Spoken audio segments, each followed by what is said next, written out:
Bueno, hola a todos. Aquí otro domingo más de historias que contar. Como siempre les digo, feliz y agradecida de tener la oportunidad de entrevistar y contar estas historias fabulosas de gente que pasó por nuestra querida comunidad en Venezuela. De verdad que para mí es un privilegio. Además que muchas veces me toca gente con la que trabajé y que estoy profundamente agradecida y me encanta poder tenerlos. Voy a proceder a invitar a Nerón. Estoy aquí peleando con mi aparato para que no se me mueva. Ahí está. Y aquí está Nerón. Hola Nerón, ¿cómo Hola estás? Tamara, ¿cómo estás? Un Bien, gusto. bien. Un súper gusto tenerte hoy en el programa. Estoy segura que nos vamos a súper instruir, además de, bueno, pues aportar, ¿no? Que es la idea también, que la gente aprenda, porque siempre aprendemos con estas historias que contar. Me encanta. Bienvenido, Nerón. Gracias por la invitación, muy contento. Y bueno, aquí estamos. Para romper el hielo, me Sí, encantaría cuéntame. hacerte una pregunta que tengo en la punta de la lengua desde hace tiempo. Vi que tu nombre es con acento. Eh, ¿Cómo hace un nombre con acento? Es complicado, ¿no? bueno, ya llamarse Nerón es suficientemente complicado, como que el acento es lo de menos. Pero la verdad me importa poco si le ponen o no el acento. En Estados Unidos no hay acento, entonces yo que vivo en Miami, la verdad que lo he perdido. O sea, prescindiste ya del acento, no hay Sí, acento en tu nombre, pero sí era originalmente en tu partida de con, nacimiento con acento. con acento, sí. Ujú. ¡Wow! No, no, no, es increíble. Son pequeñeces, pero al igual que la ñ, apellidos con ñ, Claro. ¿sabes? Cuando vienen a los Estados Unidos, aquí no existe la ñ. Ujú, sí, y más importante, en Google, en Internet, tampoco hay ñ. ¡Wow! Eso, Increíble. Tú que eres programador. eso ya es un problema. Eso sí es un problema. Por cierto, he estado, bueno, esta semana de lectura, un libro súper recomendado, haciendo preguntas de Cábala en ChatGPT. Y como saben que te voy a entrevistar, ya me dijo, pero Ya sé. pregúntale a Nerón Maynor, que es el experto. Sí, ya sabe que existe. Me encanta, me encanta. Bueno, Nerón, como te dije, vamos a hacer este viaje, un viaje que me encanta hacer al pasado, un poco para entender de dónde venimos y saber a dónde vamos. Y eso explica el contexto de por qué hacemos lo que hacemos. Y creo que tú también, de cierta forma, lo dices aquí en el libro, ¿no? Lo cuentas, pero vamos a ser un poco más explícitos. Y además me encanta también porque siempre digo que la gente que he entrevistado de la comunidad empiezan a relacionarse unos con otros. Y cuando leo que tu abuela Sofía, Sofía Dembo, aunque aquí Ujú, pones que nació en México, ya nos vas a explicar por qué, pero bueno, sí es familia de nuestra querida Vivian Dembo, a quien claro. tuve en el programa y ya le dije, Vivian, tienes que entrar Sí, porque tenemos al primo. sí, muy queridos todos Entonces, los Dembo. un poco contarnos tu historia, Nerón, un poco saber mamá, papá, y de dónde vienes, de dónde viene cada uno, para luego entrar en tu historia. Por Ok. favor. Bueno, claro. Mis padres nacieron en Venezuela.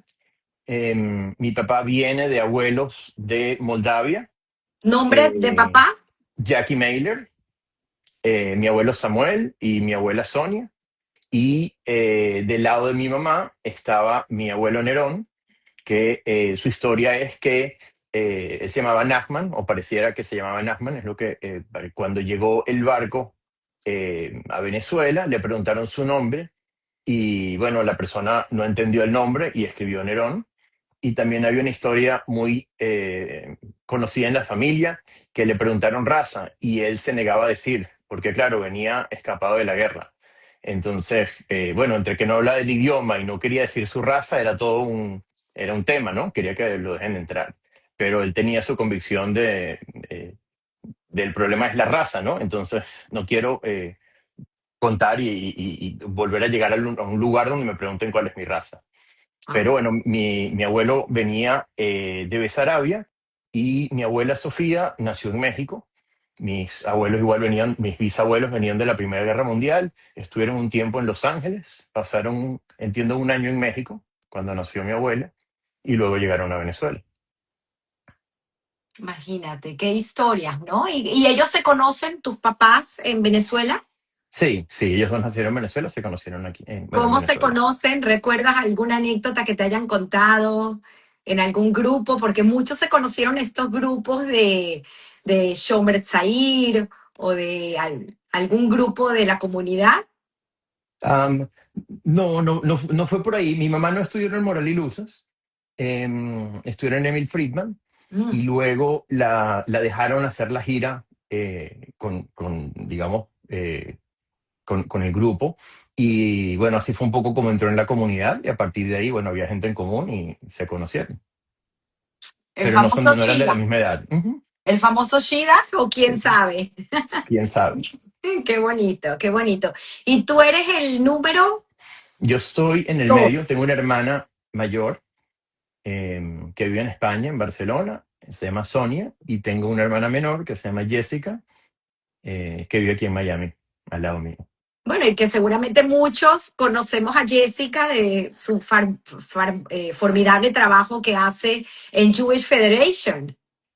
Sí, bueno, ella viene de trabajar en Venezuela también con la comunidad, con el Bata Keilot, y en Miami trabajó mucho tiempo con Federation también. Qué maravilla, qué maravilla. Y cuéntame un poco de tu infancia, Nerón. ¿Cómo era ese niño eh, pequeño, curioso, que siempre tenía preguntas?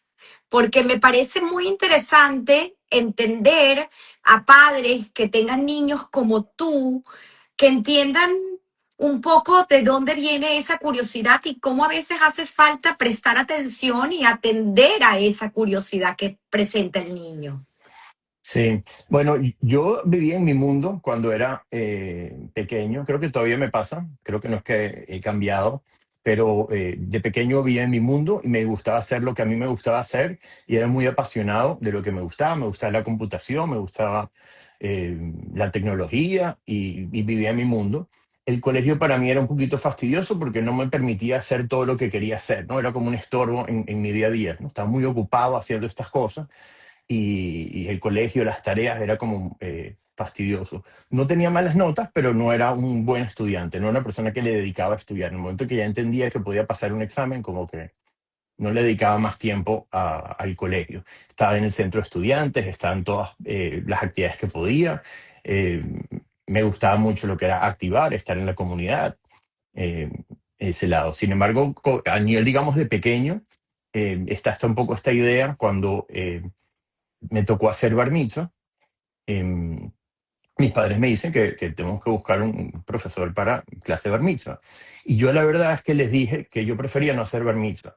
Le dije, mire, la profesora del colegio, la Morá, cuenta unas historias que yo no creo que ella misma se las cree. Habla de que llegaba Dios y le hablaba a Abraham y que había que hacer unos sacrificios con unos animales. Había una parte, me acuerdo que decía que si un niño se portaba mal había que apedrearlo y que eso está escrito en la Torá. Y yo le decía, eso no me hace sentido. Yo no creo que ni ella misma se lo cree y tengo que estudiar un año para bar mitzvah. Hay un montón de comiquitas, hay unas computadoras nuevas que salió, hay muchas cosas que quiero hacer y de verdad no le quiero dedicar tiempo a esto porque no le veo mayor valor. Tomando en cuenta que vengo, digamos, de la comunidad, súper orgulloso de ser judío, digamos, el paquete completo que uno compra, comunidad hebraica, moral y luces, ¿no? Pero no tenía ninguna intención en hacer bar mitzvah. Me parecía realmente una tontería.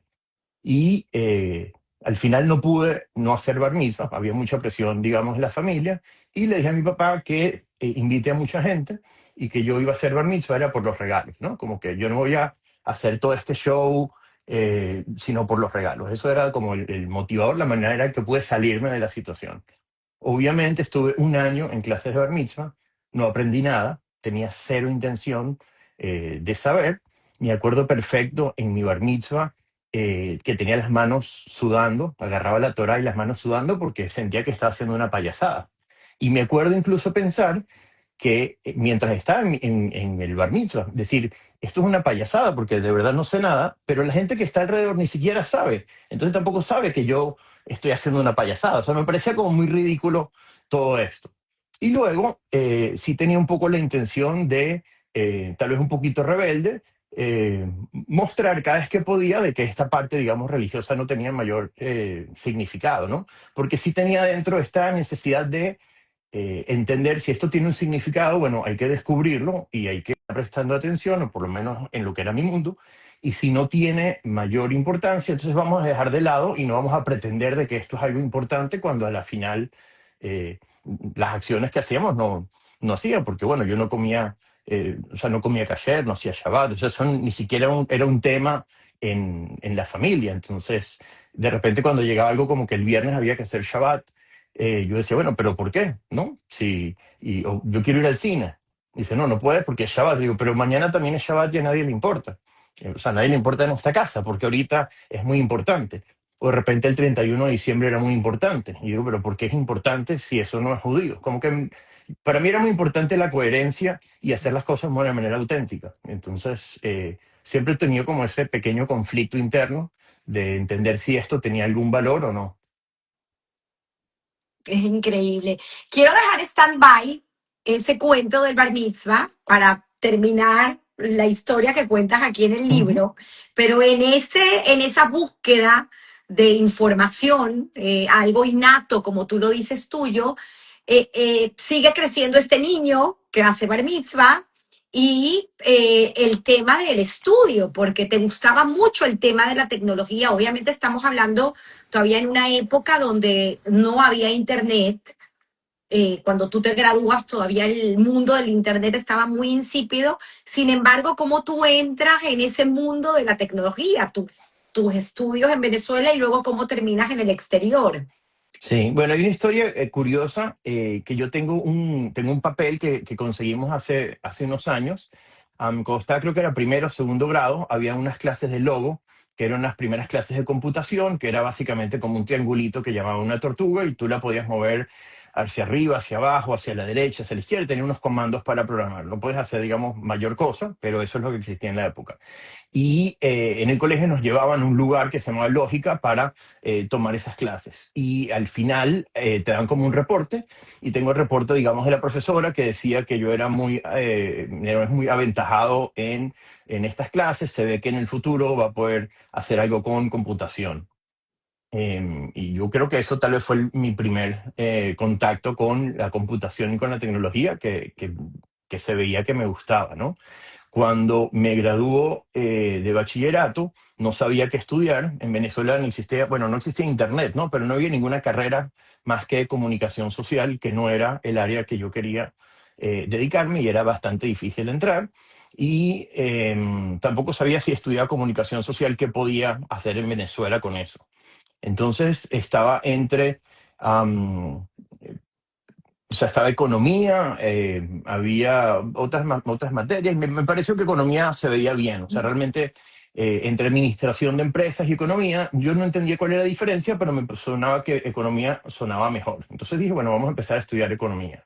Empecé en la Católica Economía, me frustré un montón. Yo o sea, no era un muchacho de malas notas y no era capaz de pasar los exámenes. Me mandaban a leer muchísimo. No tenía la voluntad de dedicarle lo que necesitaba en ese momento esa carrera. Me importaba también muy poco.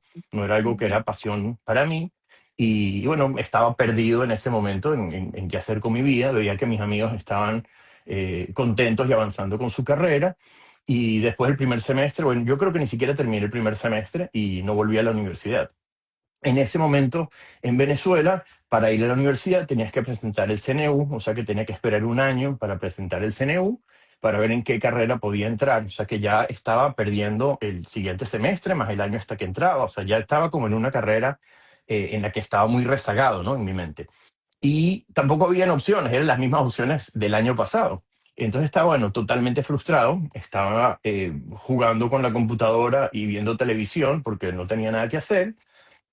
Un día me llama mi papá y me pregunta qué estoy haciendo, y digo, bueno, no sé, estoy viendo Maite en la televisión, ¿no? Como me dice, vente a trabajar conmigo, ¿no? Y empecé a trabajar con él. Aprendí muchísimo. Él tenía una compañía que hacía señalización y vendían celulares. Empecé a trabajar con él. No, obviamente no me gustaba, no era el trabajo para mí y sentía que estaba como perdiendo un poco el tiempo. En algún momento mi mamá decide tomar cartas en el asunto y aplica por mí a BU a BU en Boston y a Emerson College en Boston, esas dos universidades, junto con una amiga de mi mamá que vive en Boston que se llama Dean. Entonces ellas confabularon este plan y aplican. Yo no hice nada para aplicar, o sea, no tenía ningún interés, eso era totalmente ajeno para mí. Y me aceptan en Emerson, me dan una beca para trabajar en la oficina de admissions. eh, y bueno, no tenía mayor opción, ¿no? Como que tengo esta opción de estudiar. En ese momento no existía una carrera como Internet. Estamos hablando 1994. Yo empecé a estudiar en 95. Entonces arranco a estudiar televisión. eh, Mi plan en ese momento, por miedo y por temor y por pánico de irme a Boston, a un lugar que yo no había escogido y a una vida que yo no estaba pensando que existía, era voy a hacer un semestre, le voy a decir a mi mamá que no me gustó, me va a decir que tengo que terminar el semestre, no me va a dejar salirme y luego me devuelvo y continúo viendo qué voy a hacer. Y ese era mi plan.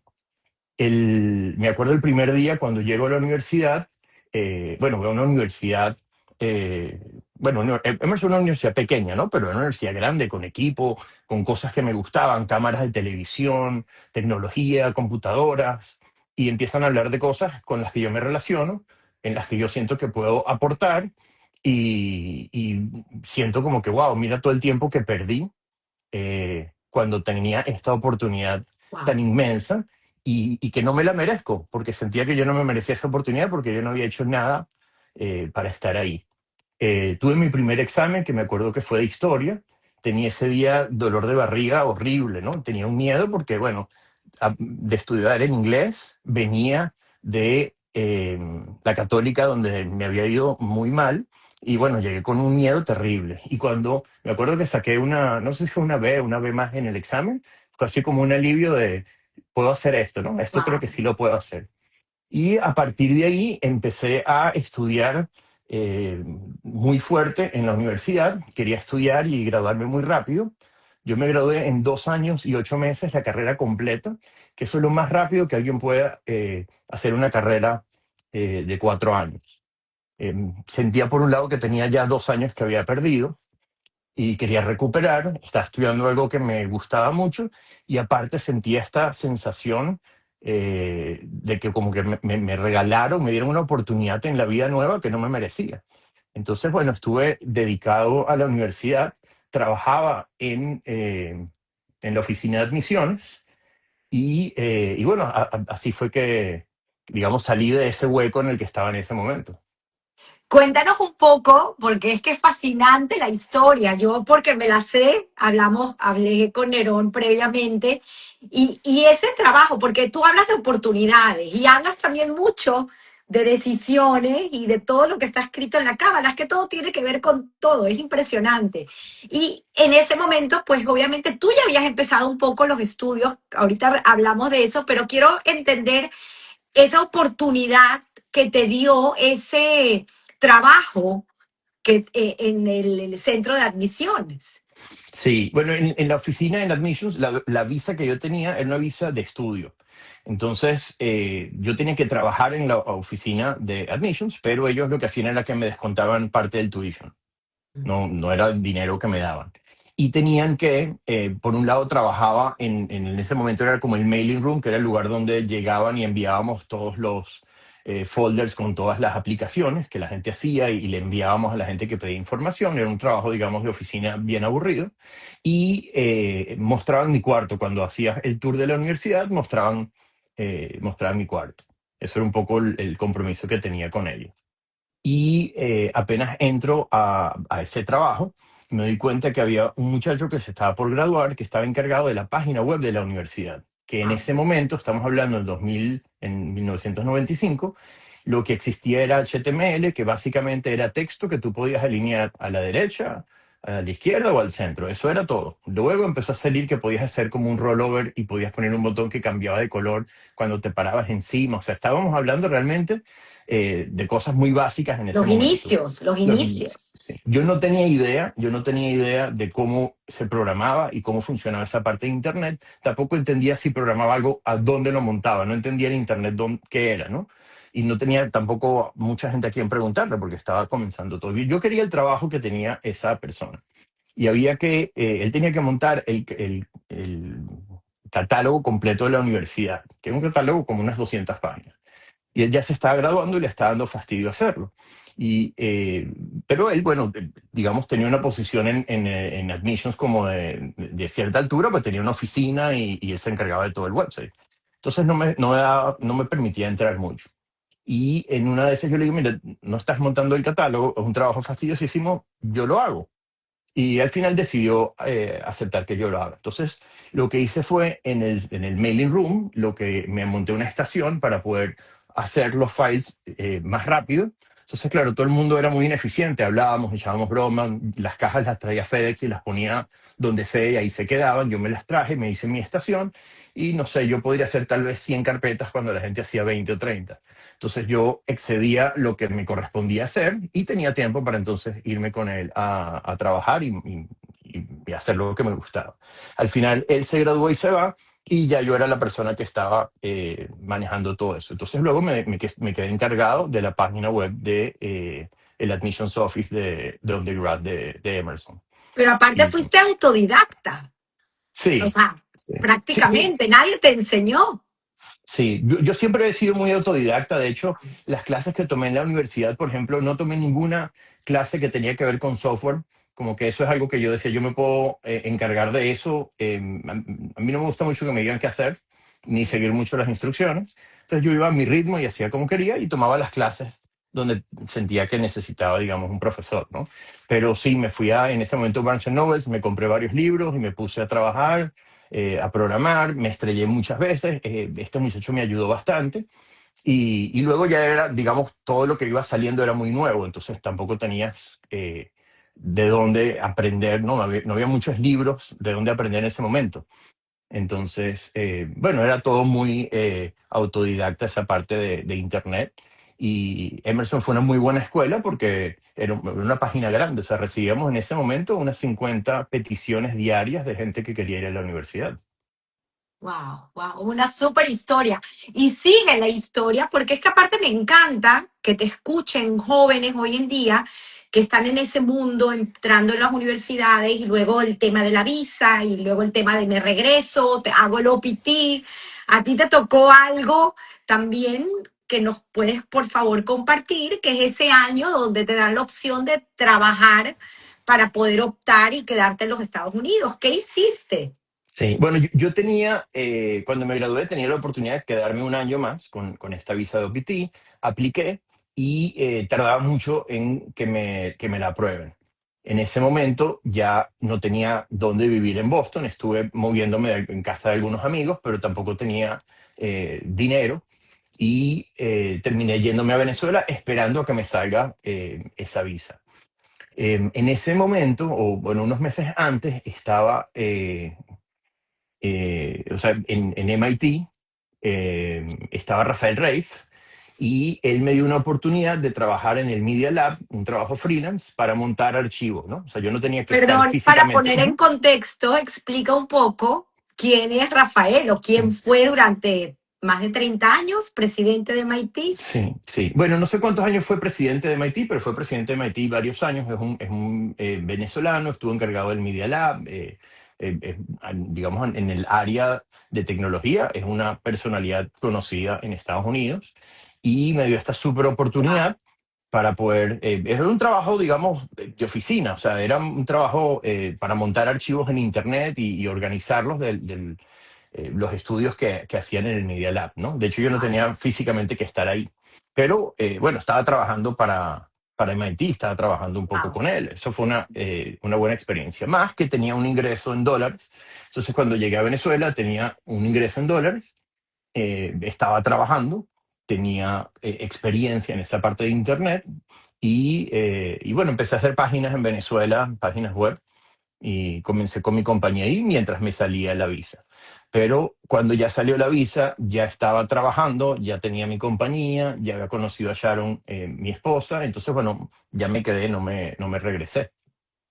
En ese interín también pasan muchas cosas porque tienes una pérdida temprana de papá y de mamá. O sea, si quieres, y te casas, o sea, como que es un año que pasan muchas cosas juntas. Creo que, Bueno, si no me equivoco, el sí, 98. o sea, yo me gradué en el 98. Mi papá falleció en el 2001. No fue todo el mismo año, pero sí, digamos, fue más o menos cerca, ¿no? Sí, mi papá falleció, eh, y luego mi mamá falleció en el 2008. Eh, pero bueno, en ese momento ya yo estaba activo trabajando en Venezuela. Sí. Cuando montas, ¿cómo se llama tu empresa, tu primera empresa formal? Y cómo, aquí salió Marcos Leaf diciendo, fue el primero que me hizo mi página web, así como le hiciste a Marcos, le Sí. hiciste a infinidad de empresas en Venezuela. O sea, hablar de ti en Venezuela y de la empresa se llamaba Media Group. ¿Cómo era? Se lla- El la página Screen se Media. llamaba, la página se llama Mailer, bueno, mi compañía primero se llamaba Mailer Interactive, porque así firmaba los trabajos en la universidad. Y luego me quería separar un poco de mi persona, de la compañía, y le cambiamos nombre a Screen Media Group. En efecto, le hice la página a Marcos. De hecho, a Marcos le compré una cámara porque teníamos que hacer unas fotos y, bueno, las cámaras profesionales eran costosas. Y le dije, Marcos, véndeme tu cámara. Y todavía la tengo. Y mi Wow. hijo juega con esa cámara todavía. Sí, ya es una cámara, obviamente, muy obsoleta, pero sí, mi primera cámara profesional se la compré a Marcos. Tienes miles de anécdotas y miles de personas que ayudaste. Tengo algo que compartir en público porque la verdad que Nerón aquí lo habla acerca de lo que es la ayuda al prójimo desinteresadamente. Y si yo quisiera contar una historia de Nerón, puedo decir que Nerón es ese tipo de persona que te ayuda sin pedir nada a cambio. Recuerdo que en un momento dado yo hice un evento en Venezuela y quería traer a Patricia Velázquez y yo no tenía la menor idea de cómo contactar a Patricia Velázquez. En ese momento ella era una figura muy importante, había sido protagonista de The Mommy y de repente Nerón me dice, yo la contacto, yo la conozco y me la trajiste sin Sí, pedir nada a sí. cambio, así, No, qué bonito. no me acordaba de esa historia, pero sí, yo conocí a Patricia en un viaje en Nueva York. Y bueno, tuvimos, digamos, una amistad un tiempo. Ella vivía en Nueva York, en Los Ángeles, ¿no? Pero nos coincidimos un par de veces y mucho por email, pero sí tuvimos una amistad, tenía contacto con ella. Es una linda historia. Volviendo al tema, cuéntanos un poco esos años de trabajo. Te casaste y tuviste a Eitan, tu primer hijo, y ahí viene el tema para cerrar un poco el tema del el ciclo del bar mitzvah. Sí, bueno, cuando fue él, bueno, yo tenía mucho tiempo estudiando Cábala, desde los 15 años, digamos, para hilar con esta parte, digamos, de la historia. Am, 13, 14, 15 años, tratando de desestimar y de convencerme de que la religión y que la Torah no tenía mayor validez. Y un día nos invitan a un domingo a la casa de alguien que había un rabino cabalista que llegó a Venezuela para escucharlo. ¿Fuiste con tu Y mamá en fui, ese fui con mi momento? papá, fui con mi Ah, papá, con tu fui con papá. mi papá en ese momento. Y me acuerdo, no me acuerdo qué fue lo que él dijo, pero me acuerdo que fue la primera vez que yo escuchaba a un adulto que me parecía sabio. Yo decía, esta persona entiende la vida, sabe lo que hay que hacer, entendió el juego y lo está jugando y me pareció impresionante esta persona. Entonces yo pregunto que quién es, que me dice, no, esto es un rabino cabalista. Y digo, ¿qué es eso? Y dice, bueno, la cábala es algo que es prohibido Mm. y que no lo vas a entender.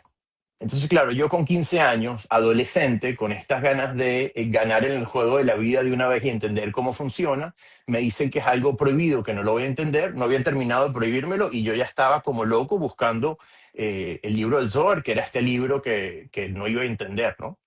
En esa época no había manera de conseguir un Zohar, no creo que ni siquiera estaba traducido al inglés, o sea, no había manera de tener contacto con eso, pero a mí me quedó un poco esa semilla de que ese libro tenía las respuestas de la vida, ¿no? Y que eso es lo que había que llegar a ver qué información tenía eso, que era prohibida y que la gente no sabía y no entendía. Y luego llegó algún libro de Cábala a Venezuela y escuché y fui, me lo compré y así un poco empecé a leer, muy al principio autodidacta. Había unos libros de Aryeh Kaplan, que eran como las primeras, habían Gershom Scholem, habían como muchos libros que habían. Luego apareció Yehuda Ber, que también tenía algún libro. Empecé a comprar todos los libros que podía para aprender. No entendía, realmente no entendía lo que estaba leyendo, pero absorbí un montón de información que para mí era natural. O sea, cuando yo leía de alma, de reencarnación, de nombres de Dios, era un tema natural para mí, no era algo ajeno, que no entendía, que no me gustaba, que lo veía como místico, lo veía muy natural.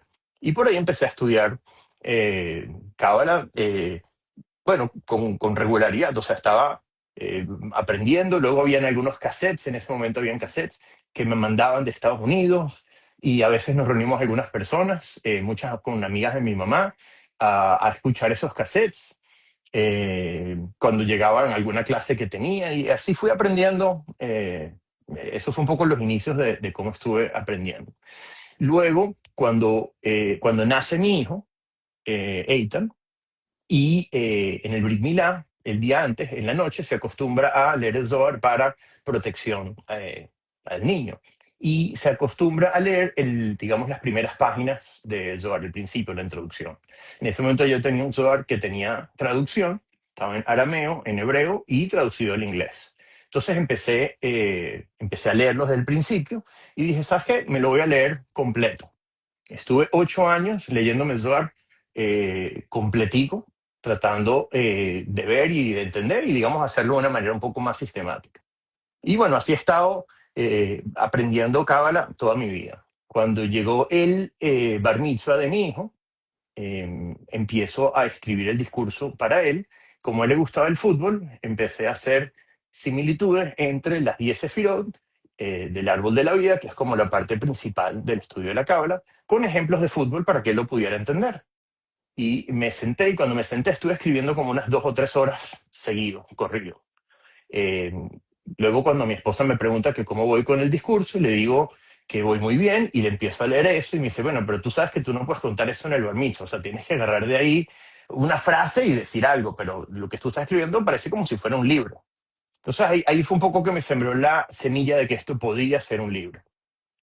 Yo eso lo aparté, lo dejé ahí un tiempo, pero cada vez que lo tomaba me sentaba y escribía muy fluido. O sea, no me costaba eh, pensar que estaba escribiendo, sino simplemente escribía. Y lo hacía un poco, digamos, como terapia, porque era algo que me gustaba. Y hubo un momento en que pude ver la relación completa de todas las sefirot del árbol de la vida con los ejemplos de fútbol. Entonces fue algo que le empecé a contar a mis hijos, a explicar, que bueno, les venía hablando de Cábala desde que nacieron, pero con esta relación del fútbol mientras iba escribiendo. Y cuando fue el bar mitzvah de mi tercer hijo, ya pasaron 6 años entre uno y otro, dije, bueno, ¿sabes qué? ¿Por qué no le damos forma y lo terminamos como un libro y cerramos el proyecto? Entonces, bueno, creo que fue muy lindo la relación de que eh, la curiosidad me dio a mí con el tema de mi bar mitzvah. Luego la inicié este libro con mi hijo mayor, lo terminé con mi hijo menor y en el proceso ha sido un proyecto familiar, ¿no? Porque todos hemos estado involucrados en esto. No, y además algo que a ti te despertó curiosidad y muchas preguntas y estabas como peleado, que fue en el momento de tu bar mitzvah, fue algo que pudiste comprender y solucionar para que tus hijos tuvieran otra experiencia. Qué Sí, sí. bonito, Sí, qué bonito. para mis hijos esto es una información, digamos, normal, que mientras fueron creciendo ni siquiera pensaban que era algo que tal vez era un poco o no tan abierto, o en algunos casos prohibido, o que la gente no tenía contacto con eso, ¿no? Yo me acuerdo, mi hijo chiquito una vez llegó del colegio y me contó, no me acuerdo qué preguntó el rabino que estaba dando ahí, el profesor en alguna clase, hizo alguna pregunta y mi hijo contestó, no me acuerdo qué habrá contestado. Y el profesor le preguntó que de dónde lo... Y dice, no, bueno, yo del Zohar. Entonces, estaba hablando de un niño que tendría 6 7 años. Y dice, pero el Zohar, pero tú lo leíste. Sí, sí, yo lo leí con mi papá. O sea, Ah, como... Entonces, claro, mi hijo llega y me cuenta que le contó eso al profesor y está muy sorprendido que el profesor no le creía que él había ah. leído el Zohar, ¿no? Como que para él eso era algo normal. Wow, qué historias. Quiero regresar al libro, porque vamos a hablar muchas cosas del libro, pero para en paralelo ir contando un poco tu historia y tu vida personal, que me parece también muy importante e interesante. Como familia deciden migrar, o sea, el tema de migrar, el problema de tantos venezolanos, bueno, 8 millones de personas que hemos salido de Venezuela y te tocó a ti salir de Venezuela. ¿Cómo fue esa transición y finalmente cómo logras montarte aquí en los Estados Unidos y hoy en día pues hacer el trabajo que haces? Sí, bueno, yo tenía mi compañía en Venezuela que estaba estable y cuando fallece mi mamá en el 2008, 2009 mi hermana decide que se va a Miami y creo que se habrá ido en el 2010. Y en ese momento ya mi hermana mayor se había ido a España, entonces, digamos, familia directa no tenía en Venezuela, me había quedado, digamos, solo. Tenía obviamente la familia de mi esposa y ya yo me había ido una vez afuera, ya había pasado esa etapa y tanta gente que se iba, se fue mi hermana y yo, bueno, la seguí, simplemente fue, vamos a aplicar. Pensando en el peor de los casos, pasamos un año en Estados Unidos, los niños aprenden inglés, son unas clases de inglés carísimas, pero es una experiencia de vida, ¿no? Por otro lado, estaba pensando ingenuamente, sigo con mi negocio en Venezuela, empiezo a vender algo en dólares, lo que logre vender en dólares lo puedo ahorrar, y sonaba un plan, con, digamos, con todo el reto y con todos los miedos y tal de la incertidumbre, pero sonaba un plan maravilloso para hacer, digamos, recién casado, ¿no? Aplicamos con una visa L1 y logramos entrar. Tuvimos un montón de ayuda, de verdad que, sobre todo de gente no tan cercana, lo que me sorprendía muchísimo, porque cuando uno se va a otro país necesitas ayuda de mucha gente, porque no sabes, porque, y gente que se prestó para un montón de cosas. O sea, de verdad que la lista de gente a la que uno le debe agradecer es inmensa. Pero bueno, pasaron todos esos milagros que se fueron alineando para que nos podamos ir. Eh, Salí con una visa L1. En el momento en que empecé a trabajar en Estados Unidos, no tenía clientes, no sabía ni siquiera cómo se movía un poco la movía en Miami, los negocios. Fue algo que fue bastante lento, fue avanzando bastante lento, pero a la par se me iba cayendo el negocio de Venezuela. Por un lado, por ejemplo, trabajaba con casas de bolsa que de un día para otro, con alguna declaración del gobierno, cerraban todas. No solo cerraban, sino que como estaban cerrando por una manera de amedrentamiento del gobierno, yo los tenía que ayudar sin que me paguen por eso. O sea, tenía que bajar las páginas web, proteger alguna información de ellos, temas de email. O sea, tenía que dedicarles tiempo a ayudarlos y no estar recibiendo dinero y así se iban varios negocios. También tenía unos negocios con unas pantallas interactivas que teníamos en algunos locales nocturnos con algunas marcas de licores y luego hubo una ley que había que ahorrar la electricidad. Entonces, de un día para otro apagamos, no sé, creo que fueron como, no sé, 50, 60 locales con todas las pantallas. Entonces, bueno, se fue cayendo el negocio muy rápido mientras yo iba poco a poco levantando el negocio aquí en Estados Unidos. El tema de la visa se me fue complicando un montón. La visa L1 es una visa de ejecutivo, me la renovaban, pero no me estaban dejando ir a el green card con la visa. Pasé por varios abogados, al final me quedé con una abogada que parecía entender la situación y me decía, no te van a dar el green card, ¿no? Están más estrictos con eso, tu compañía no tiene el tamaño que requiere y no te lo van a dar. Entonces, bueno, vas renovando, vas haciendo la petición, te piden request for evidence y eso tarda un montón de tiempo, que vas ganando tiempo, más te va costando un montón de dinero en abogados. Cuando ya se me acaban las oportunidades con la L1, consigo una opción de hacer un work permit con una compañía con la que yo estaba trabajando. Me aprueban el work permit, pero esa compañía en ese año declaró pérdidas. Entonces no había cómo justificar ante, digamos, el gobierno que me podían contratar. Entonces, cuando se me cae esa visa, la abogada me dice, mira, no, ya no hay más opciones. En ese momento yo le digo a mi esposa, vamos a hablar con la abogada. Mi plan era, ya no hay más opciones, que sea la abogada la que se lo diga a ella, para que no tenga yo que tener esa conversación incómoda que no tenía cómo solucionar, ¿no? Pero yo en ese momento yo dije, bueno, ya se nos agotó el espacio que tenemos aquí en Estados Unidos porque no hay cómo quedarnos, ¿no? Cuando vamos para allá y la abogada le cuenta eso a mi esposa y dice, no, pero existe una, o sea, mi esposa le dice, hay una visa que es de habilidades especiales, la OPT. La OPT no, No, es la de sí, EB1, la EB1. EB1, ajá, la EB1. Entonces, claro, la abogada, digamos, no me conocía y como que lo descartó un poco. Y mi esposa le dice, bueno, ya va, dime qué requisitos necesitas. Entonces, bueno, hay 10 requisitos que tienes que tener tres muy sólidos de esos 10 y mi esposa dice, Nerón los tiene. La abogada no estaba como muy convencida Wow. y cuando salimos de ahí, mi esposa Sharon me dice, es que ella no te conoce. Me dice, tú puedes sacar eso sin ningún problema.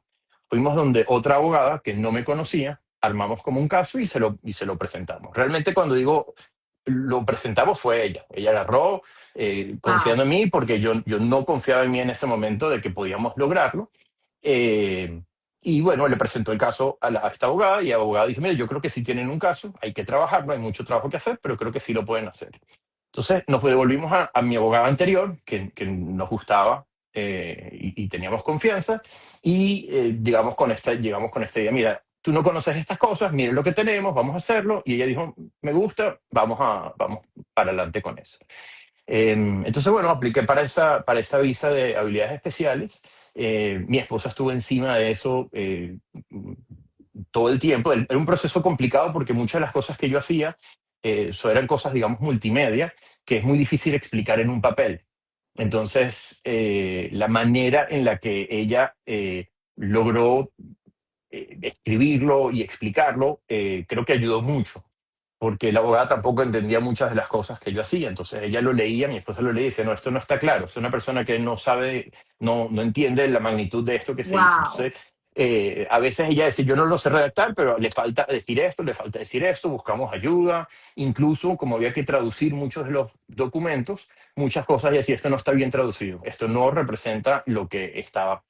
Y bueno, al final haces como un árbol porque el paquete que entregas son una cosa inmensa de 600 páginas. Eh, y bueno, logramos aplicar con esa visa y nos dieron el green card.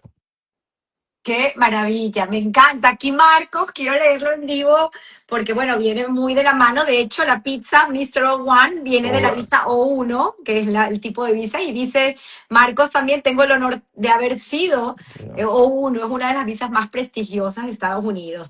No sé cómo funciona, pero ¿está la visa O1 o está directamente aplicada a la EB1? Sí, One. No sé cómo sí, funciona, sí. pero bueno, por ahí La O no te lleva directo a green card. La tienes que luego EB1 sí. aplicar Tienes para que, la sí, visa. tienes. Ujú. Y en cambio la EB1 es directo la Va solicitud. directo. Sí, sí. Bueno, le tienes que mandar este Sí, libro sí, a no. quien te dio tu visa. Y un aplauso Sí. de pie para Sharon. Qué importante es el hecho de que ella vio en ti la posibilidad o esa ventana que nadie había visto. Ujú. Y como siempre dice, fíjate que qué increíble esto, pero cómo las cosas van conectando y varias de las cosas que tú has dicho hoy en mi mente se van conectando. Yo creo que porque tengo la lectura reciente del libro y quiero entender el amplio espectro de la vida como nos sucede en el campo de fútbol. Ya vamos a entrar en ese tema. Pero me hablabas de que Sharon creyó en ti y eso fue el tema de Patricia Velázquez cuando fue a Venezuela a dar su conferencia. Y ella echó un cuento que a mí en mi vida se me va a olvidar y es que basta con que una persona crea en ti para hacer lo posible. Mira, Sí, y sí. fue Patricia y eso yo lo llevo conmigo y Patricia viene a mí gracias a ti.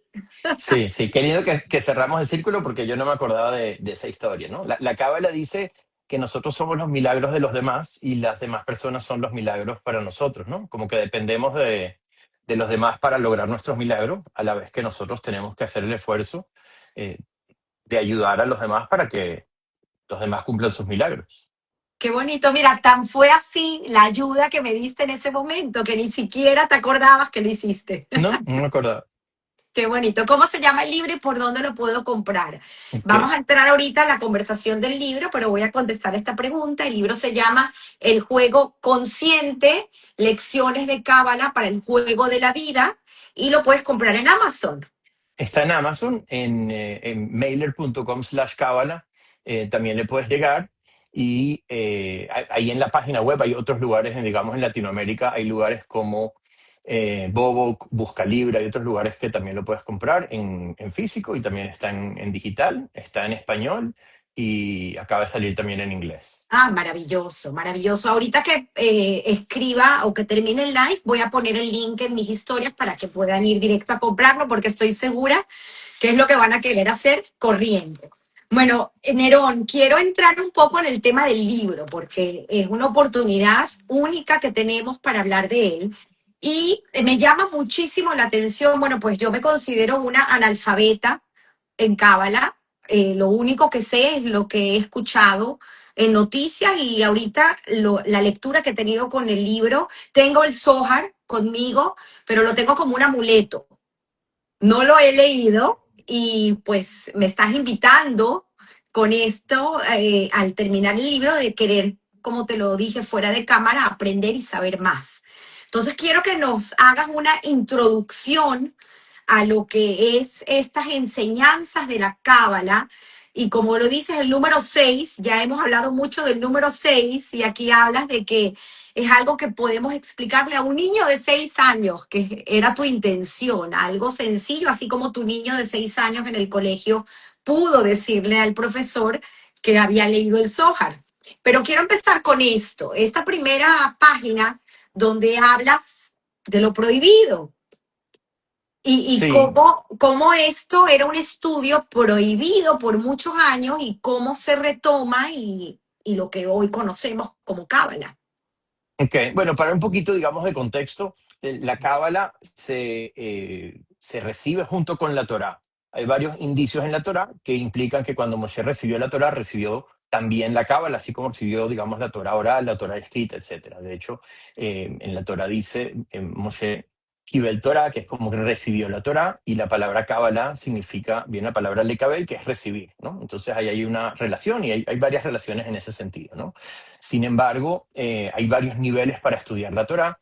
Tienes, digamos, un nivel más literal, que es entender la historia, luego tienes un segundo nivel que puedes entender las analogías, luego tienes otro nivel donde puedes entender de las historias, metáforas donde puedes sacar información y luego tienes la cábala, que es como digamos la parte más mística. Esta parte mística, hasta hace poco, hasta hace unos 500 años, era, digamos, era prohibida, pero más que prohibida, tú no tenías cómo acceder a ella porque era algo que se estudiaba de maestro a alumno. Entonces decía, cuando el alumno está listo, el maestro aparece. Entonces, bueno, llegaba tu maestro y te decía, estás listo, y te empezaba a enseñar cábala. O sea, que tú no tenías manera de tener acceso a esa información.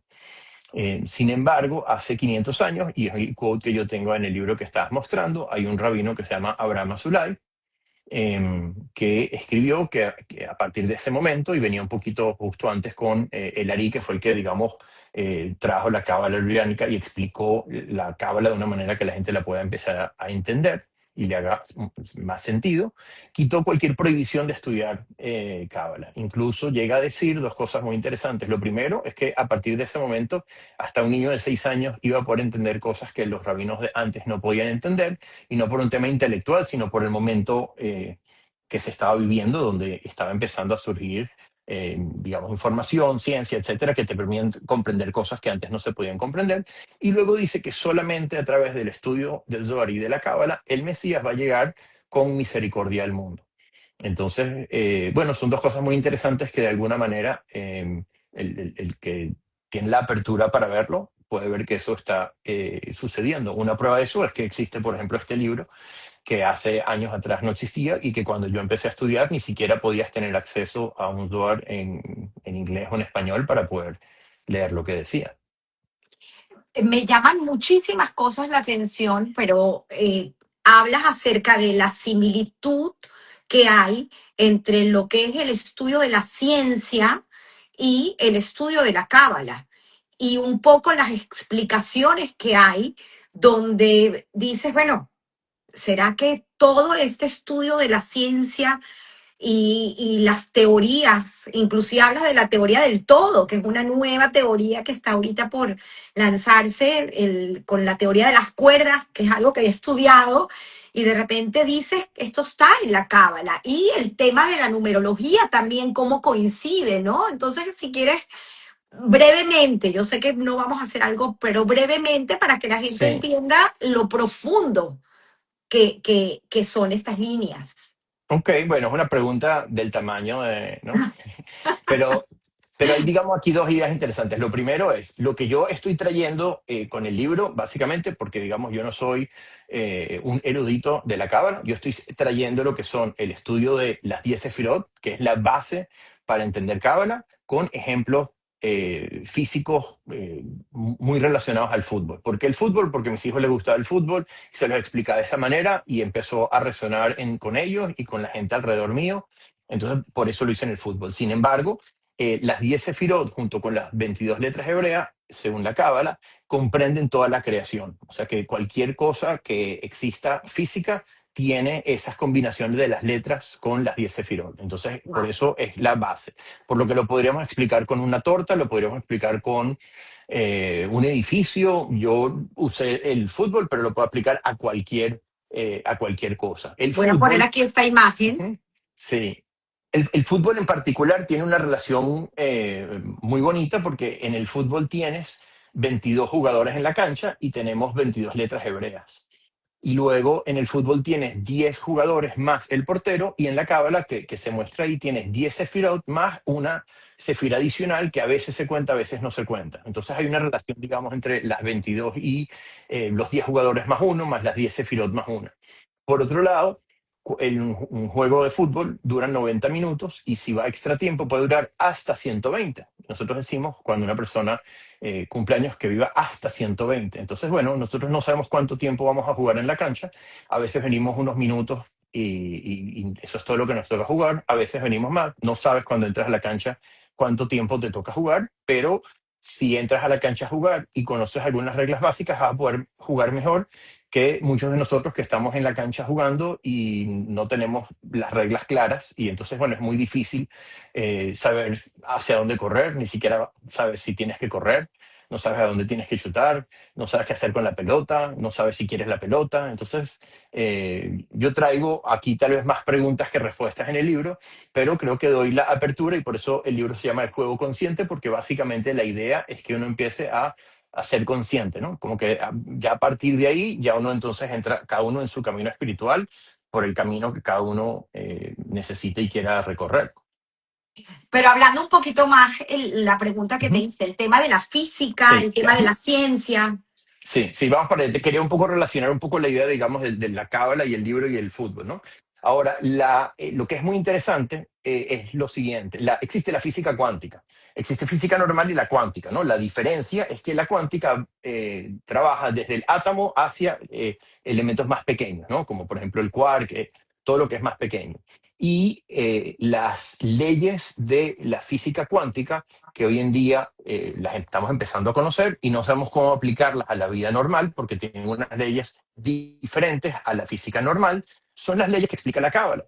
Entonces, a diferencia de la ciencia a veces que está como encontrada con la religión o a veces con la espiritualidad, cuando uno va a la base de la cábala y va a la base de la física cuántica, dice, están hablando el mismo idioma. Entonces uno Wow. siente como esto se va uniendo mientras nos vamos acercando a una época del Mesías, ¿no? Como que, es muy interesante. Entonces, por ejemplo, la cábala dice que existen 10 sefirot, son como estas 10 dimensiones, que están divididas en tres, que son como las más elevadas. Luego tienes 6 sefirot que juegan en conjunto, como se llaman Seiranpin cuando están juntas. Y luego tienes Malhut, que es la sefira que representa el mundo físico.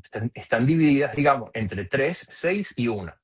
Y la eh, física cuántica tiene una teoría que se llama la teoría de cuerdas, que es la teoría del todo, que es una teoría hoy en día, no está, digamos, demostrada, pero es la teoría más aceptada que permite entender cómo se mantiene la fisicalidad, ¿no? Y cómo este mundo existe. Y dice que está eh, dividido con la teoría de cuerdas, que hay 10, digamos, 10 dimensiones. O sea, que la manera como funciona esto es porque hay 10 dimensiones. Y dice que hay 3 dimensiones como muy, no las llama como elevadas, pero como 3 dimensiones que están más separadas. Luego hay 6 dimensiones que están juntas y luego hay una dimensión que está separada, ¿no? Entonces, igualito está hablando de 3 dimensiones, 6 y uno, de la misma manera como la Cábala habla de las 10 dimensiones. Incluso la teoría del todo dice que podría existir una onceava dimensión, como que podría funcionar tal vez con esta onceava.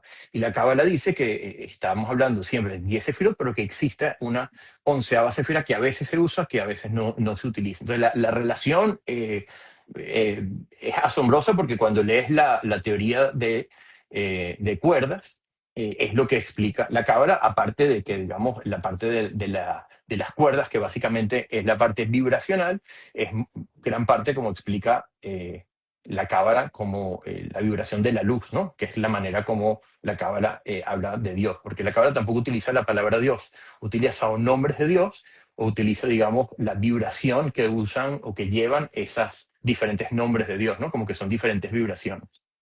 El tema de la luz. No te quiero hacer spoiler, pero quiero que nos incites a aprender y a buscar más información, inclusive a darnos clase, Nerón. Deberías de verdad hacer grupos y darnos clase de esto porque creo que debe ser también fascinante el debatir ideas entre la gente que empieza en este mundo y aprender, porque al final lo que tú hablas en el libro, y me imagino que es lo que dice la Cábala, que es esa búsqueda del equilibrio interior, ¿no? Y mucho de lo que hablamos, porque lo que te he comentado, que lo he leído en otros libros, te hablé de Don Miguel Ruiz, que habla sobre la cultura tolteca mexicana de los aztecas, y te dije, es muy similar a esto. Y tú lo mencionas en el libro, como que esto es algo, una búsqueda profunda a nuestro ser interior. Entonces la Sí, cábala habla de la luz, si quieres un poco ese tema de lo que es la luz. sí. Bueno, la cábala no, digamos, no se dedica a probar la existencia o no de Dios y la manera como se acerca, digamos, al creador, a la creación, es con las emanaciones luminosas que, digamos, emanan de Dios, ¿no? Como que nosotros no tenemos un contacto directo con Dios, sino con lo que está emanando de Él, que lo llamo la luz, ¿no? Y la luz te permite entenderla en el plano físico de varias maneras. Por un lado, cuando tienes el prisma de cristal que pasa una luz, ahí se convierte en 7 colores, ¿no? Que va un poco con esta idea de estas 7 sefirot que tienen que ver con el mundo físico, así como el mundo tiene 7 días, 7 notas musicales, ¿no? Como que ahí hay una relación de cómo la luz se puede dividir siendo una sola para poder manifestarse en el mundo físico. Por otro lado está la luz que nosotros conocemos, aparte, digamos, del sol, que es, por ejemplo, una bombilla, que tiene un polo positivo, un polo negativo y una resistencia. Y es muy interesante porque para que el bombillo dé más luz, tú no necesitas darle más electricidad, sino que la resistencia tiene que ser mayor. Y la cábala explica que el polo positivo, esa energía de dar, la cábala lo llama Abraham. Y cuando lees la historia, todas las acciones que hacía Abraham son acciones de dar, como si fuera un polo positivo energético, ¿no? O sea, es la energía que él manifestaba. El polo negativo está representado por Isaac, que tiene esta idea de la energía de recibir. Y la resistencia está representada por Jacob. Entonces, nosotros no somos el pueblo de Abraham ni de Abraham y Isaac, somos el pueblo de Abraham, Isaac y Jacob. Siempre vienen juntos. ¿Por qué? Porque para que el bombillo pueda dar luz, necesitas el polo positivo, el negativo y la resistencia. Entonces, a mayor resistencia a la luz, a mayor cantidad de luz que tú puedas recibir, entonces más luz que tú vas a poder dar. Entonces, por eso a Jacob le cambian el nombre y le ponen el nombre de Israel, que sería como cuando el bombillo está apagado y tienes todo lo positivo, negativo y la resistencia, estás hablando de Abraham, Isaac y Jacob, pero cuando estamos dando luz, entonces somos el pueblo de Israel. Entonces, para Cábala, cuando estás hablando de Israel, estás hablando de un nivel de conciencia cuando tú estás en ese balance entre el deseo de recibir y el deseo de compartir. Wow. No, es fascinante escucharte, es fascinante. Recuerdo también cuando hicimos la preentrevista, en mi ignorancia, te dije que he leído que Madonna ha sido una de las que ha querido encontrar respuestas y es una de las que entró en el mundo de la cábala. Y me contaste una historia con ella, por favor, si la puedes compartir. Sí, bueno, yo estuve una vez en un lugar donde ella estaba estaba hablando de temas personales de Cábala y no como artista. Y ella contó que ella tenía todo lo que una persona pudiera aspirar a nivel físico. Y no solo lo tenía todo, sino que ni siquiera podía, digamos, gastarlo, ¿no? Ella decía que quería un vestido y le traían el vestido a su casa más otras opciones. O ella iba a un restaurante y no le importaba, digamos, si había reservación o no, y tampoco le cobraban, ¿no? O sea, como que todo lo que alguien podría aspirar físicamente para acumular y para tener, y tener esa seguridad, ella lo tenía. Y que era profundamente infeliz. Entonces, ella estaba de alguna manera diciendo, bueno, yo llegué aquí y por aquí no es, vamos juntos a buscar un lugar donde sí sea, porque ya por acá ya sabemos que no es, ¿no? Y tenía esta búsqueda. Eh, y bueno, eso me pareció, digamos, bien icónico porque, eh, digamos, con el rabino con el que ella estaba estudiando, la primera vez que se le acercó, le dijo, tú sabes que tú eres responsable de la mitad de los teenagers de Estados Unidos, ¿no? Entonces, bueno, puedes hacer una canción más y vas a tener, no sé, 26 álbum número uno o 27, y está muy bien que lo sigas haciendo, pero también tienes la oportunidad de influenciar de manera positiva a toda esta gente. Entonces, sin juzgar el camino que cada uno está tomando y qué hace con la información que tiene, el hecho de que alguien genuinamente quiera acercarse, quiera mejorar, quiera crecer, es muy importante, ¿no? Es maravilloso. Y ella, pues conocemos que en su trabajo ha ido a Israel en varias oportunidades y ha hecho cosas maravillosas.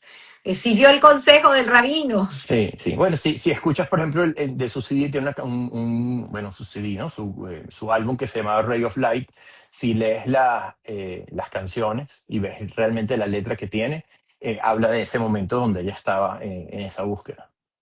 Que te comenté que he escuchado muchos cantantes, la gente va a decir que estoy loca, pero Bad Bunny ha sido uno de ellos que empezó con esta búsqueda espiritual y si ustedes ven las letras de sus canciones han cambiado impresionantemente a lo largo de su carrera porque pues esta búsqueda, ¿no? Esta búsqueda y estas respuestas que tenemos. El libre albedrío, o sea, de verdad es que tienes tantas cosas que me encantan, pero quiero tocar dos temas más y uno de ellos me parece el del libre albedrío, el hecho de que todos los días estamos decidiendo cosas y tenemos que tomar una decisión desde que nos levantamos.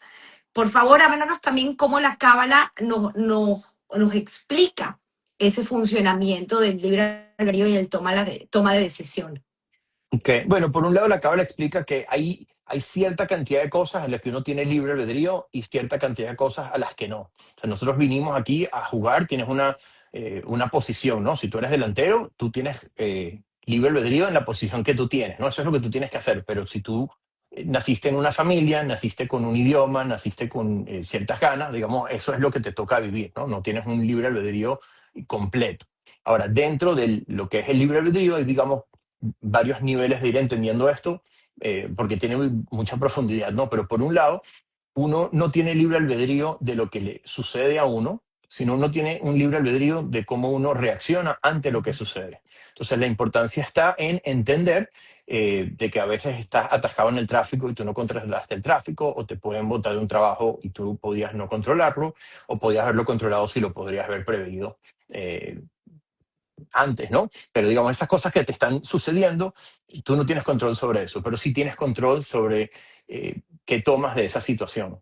Entonces es muy importante ser consciente de eso para que cuando hay una situación que sucede, uno es el que determina si esa situación es buena o si esa situación es mala, si yo le saco provecho a esa situación o si me siento una víctima o lo uso para deprimirme, ¿no? Pero la situación como tal no te va a definir a ti. Tú eres el que le va a dar significado a esa situación. Y pudiéramos obviamente ir a niveles más elevados, digamos, de ir entendiendo esta idea. Podrías pensar, por ejemplo, también o entender de que nosotros vinimos aquí a completar nuestro tikkun, nuestra corrección de lo que venimos a ver. O sea, que uno pudiera haber tomado todas estas decisiones previamente antes de venir a este mundo, y lo que estás viniendo aquí a experimentar decisiones que ya tú tomaste, porque tú decidiste de una vez cuántos hijos ibas a tener, tú decides qué trabajo vas a tener, qué correcciones vas a hacer. Entonces, bueno, dependiendo de las decisiones que vas tomando, se te van abriendo o cerrando los caminos, pero son decisiones en las que tú decidiste entrar. Entonces, cuando algo te está pasando, no es algo que te está pasando a ti, es algo que está pasando para ti. El universo, Dios, la creación, está conspirando para que eso suceda. Cuando algo que te sucede a ti no te gusta, te peleas con eso, piensas que no debería ser así o te estás molestando por algo que está pasando, de alguna manera es como si le estás diciendo: Dios, en este momento te equivocaste, porque esto que está pasando no debería ser así, debería ser de otra manera. ¿De cuál? De la que yo estoy pensando que tiene que ser. Entonces, ahí hay un poco el juego de no caer en el tema de ni de víctima, ni caer en el tema de que cualquier cosa que te pase, entonces vino de Dios y yo no puedo hacer nada, sino de tomar realmente responsabilidad de si eso está sucediendo, tiene una enseñanza. Yo voy a darle el significado a esto que me está pasando, pero yo no voy a dejar que esto que esté pasando me diga a mí cómo yo voy a tener que reaccionar. Qué increíble, me encanta esto. El tema de, tienes un capítulo en el libro que habla del, ya lo explicaste, pero el tiempo extra, esa parte me fascinó porque siento muchas veces que uno cuando llega a una edad avanzada tiene que estar agradecido de estar jugando el tiempo extra, totalmente. O sea, es que es una manera genial de explicarla. Entonces habla de este tiempo de extra, de la prórroga y habla de la suerte. Recuerda que en mi programa, muchas veces al final del programa, yo siempre hacía la pregunta de qué significa para ti la suerte en tu vida, suerte o trabajo. Y tú haces aquí una explicación muy linda de la suerte. Sí. La puedes traer a colación, por favor? Sí, claro. Bueno, la Cábala explica que la suerte en hebreo se dice masal. Y masal es el acrónimo de tres palabras, que son makom, que es lugar, zman, que es tiempo, y limud, que es conocimiento. Entonces, la idea de la suerte quiere decir que tú tienes que estar en el lugar correcto, en el momento adecuado, con el conocimiento adecuado para tomar la acción que te toque, ¿no? Entonces, muchas de las cosas que nosotros llamamos suerte es básicamente cuando tú te das cuenta que las cosas se le alinearon para que tú puedas tener un beneficio, ¿no? Pero la mayoría de las veces pasan un montón de cosas que, como tú no eres consciente, tú no las estás llamando suerte, ¿no? De repente una persona va de un lugar a otro y no tuvo un accidente. Entonces, no llama que tuvo suerte de no tener un accidente, pero no se da cuenta de todas las cosas que pudieron confabularse para que esa persona no tenga un accidente. Uno solamente se da cuenta cuando logra conectar lo que llaman el masal, ¿no? El makom, el zman y el limud. En el momento en que tú logras verlo, entonces tú estás llamando a eso suerte. Sin embargo, todas las cosas que te están sucediendo están confabulando de la misma manera para que tú avances en la vida. Es increíble, me encanta esa explicación. Es así, es como lo que tú dices. Por eso es que es tan importante formarse al final, porque en la medida en que te formas, vas a poder darte cuenta cuando te sucede algo de que, ahí está. Me Sí, sí, encanta. alguien está haciendo un comentario que decía, es un juego que está mal la matriz, ¿no? Y claro, esa es la primera aproximación que uno tiene al juego de la vida, ¿no? Como que aquí está malo el juego, ¿no? No sirve. Y por eso hay tanto caos. Y la Cábala lo que viene a explicar es que la matriz funciona perfecta, hay una perfección. Sin embargo, nuestra percepción del juego de la vida está distorsionado. Y entonces nosotros estamos experimentando un juego donde hay mucho caos, pero el juego como tal no tiene ningún tipo de caos, está en perfección. En el momento en que nosotros buscamos la perfección adentro, en el momento en que nosotros nos alineamos, empezamos a ver la perfección afuera. No tiene que ver con el afuera, no tiene que ver con la guerra que está afuera, con la persona que te gritó, con el problema que tengo. Tiene que ver simplemente con que yo estoy alineado en esa distorsión en la que yo vine a jugar. Así como cualquier juego, tiene un montón de retos, ¿no? Tú agarras las instrucciones de un juego y te dice, tienes que llegar de aquí a allá. Y qué fácil, no, porque el dado te tiene que salir este número y si te sale esta ficha tienes que retroceder y entonces tienes un montón de retos para poder lograr eso. Ahora, el juego no está dañado, el juego tiene las instrucciones para que tú puedas pasar los retos que te tocan. Entonces, bueno, tú puedes experimentar el juego como un lugar que no sirve, como un lugar donde Dios no está, donde lo que hay es pura oscuridad, donde prendes las noticias y está en puro caos, o puedes decidir jugar un juego donde, estando eso, yo estoy jugando a estar en balance. Y en la medida que tú estás en balance, tú empiezas a rodearte de gente que está vibrando de la misma manera que tú, empiezas a tener encuentros diferentes, empiezas a tener conversaciones diferentes, empiezas tal vez a no querer estar viendo las noticias, empiezas a querer cambiar y de repente dices, wow, mira todas estas cosas positivas que están pasando cuando la persona al lado te dice, mira todas las cosas negativas que están pasando. Y al final los dos tienen razón, porque el juego va a jugar el juego que tú estés dispuesto a ver. Vaso medio lleno o vaso medio vacío, ¿no? Sí, Un poco el... sí, o hay vaso, o que estás viendo, o están los dos a la misma vez, ¿no? O no puedes ver ni siquiera que no hay un vaso, que es un todo. Ah, muy profundo, muy Fenómeno. profundo. Tenemos que tener clases con Nerón.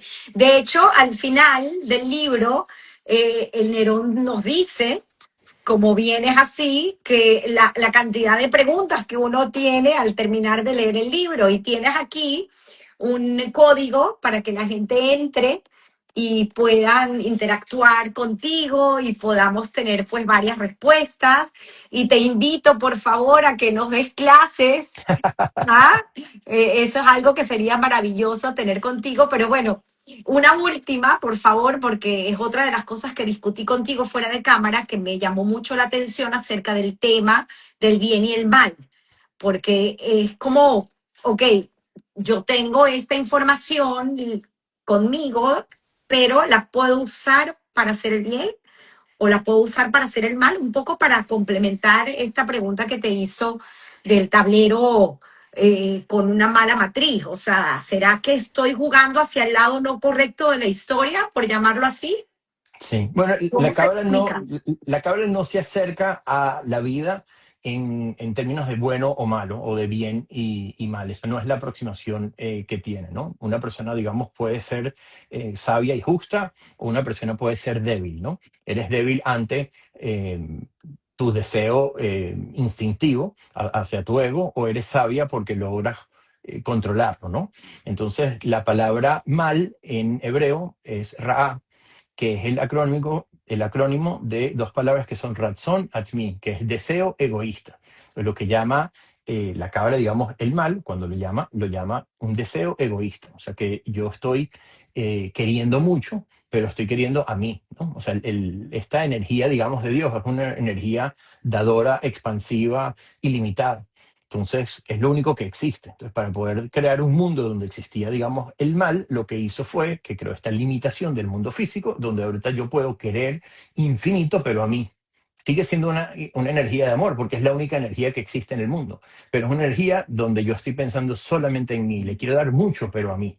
Entonces, una persona que es 100% negativa, 100% egoísta, es una persona que podrías pensar que está haciendo mal. Pero por lo general, cuando alguien está haciendo mal es porque no está pensando en los demás, porque no le están importando a los demás, o le están importando poco, donde yo estoy por encima de los demás. Entonces, yo soy más importante, yo sí me puedo parar acá, pero tú no. Yo sí puedo recibir esto, pero tú no lo puedes hacer. Yo sí puedo entrar en este negocio, aunque es turbio, pero ¿sabes? Porque estoy pensando solamente en mí, no estoy viendo cómo estoy afectando.